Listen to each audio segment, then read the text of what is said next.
আসসালামু আলাইকুম সুপ্রিয় শিক্ষার্থীবৃন্দ, আমরা গত দুই পর্বে টেন্সের পার্ট 1 ও পার্ট 2 নিয়ে আলোচনা করছিলাম। আজকে আমরা টেন্সের পার্ট 3 আলোচনা করব। এখানে লেখা আছে প্রত্যেকটা টেন্সের বাক্যকে 8 ভাগে বিভক্ত করা আছে।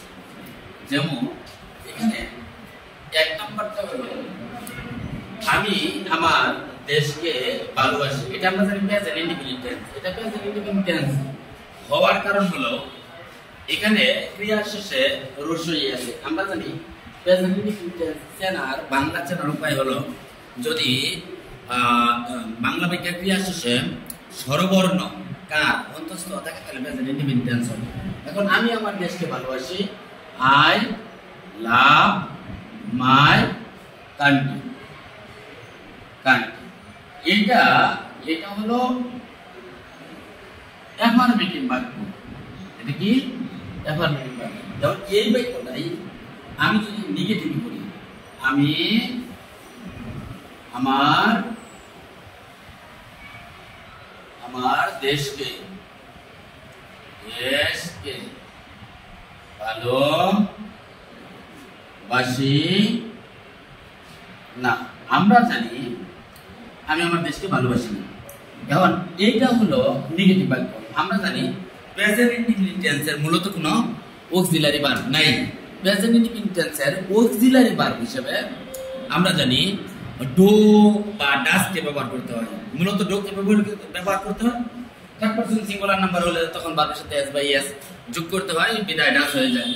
আমি আমার দেশকে ভালোবাসি না, আই ডু নট অথবা ডোন্ট লাভ মাই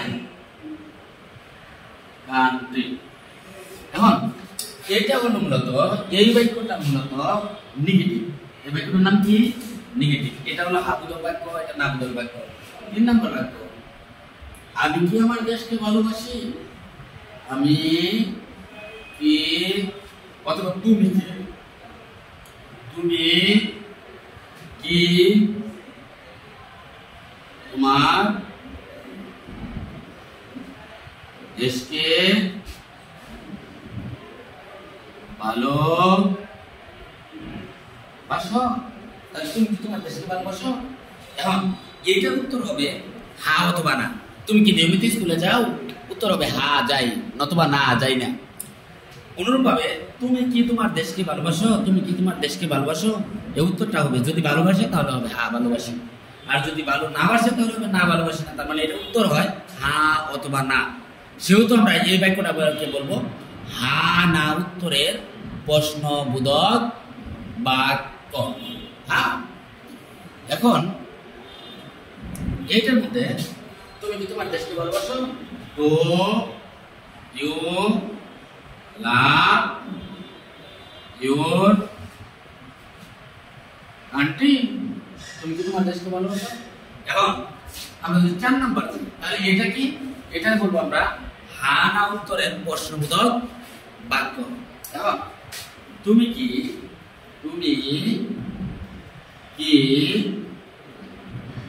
তোমার দেশকে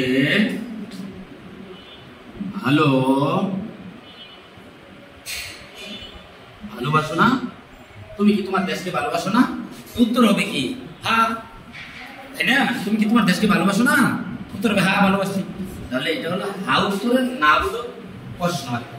তাহলে ডোন্ট অথবা do not don't you love your country?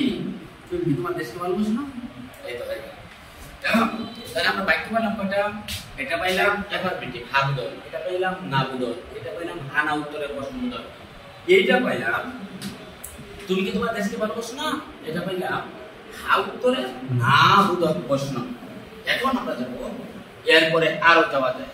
যেমন আমি যদি বলি 5 নম্বর, যেভাবে তুমি তোমার দেশকে ভালোবাসো, ভালোবাসো।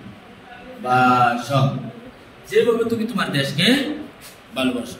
তাহলে যেভাবে ইংরেজি হলো হ্যাঁ হাউ, কিভাবে ইংরেজি হাউ। হাউ অর্থই কিভাবে, হাউ অর্থই আবার যেভাবে।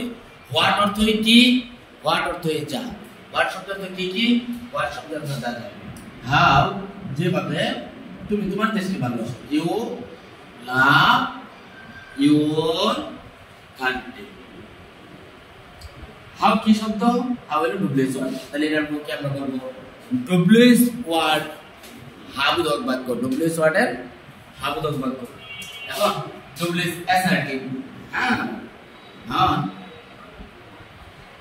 6 নম্বর বাক্য, যে ভাবে তুমি তোমার দেশকে ভালোবাসো না। তাহলে হাউ পরে বাকি অংশ নেগেটিভ বাক্য। How you don't love your country।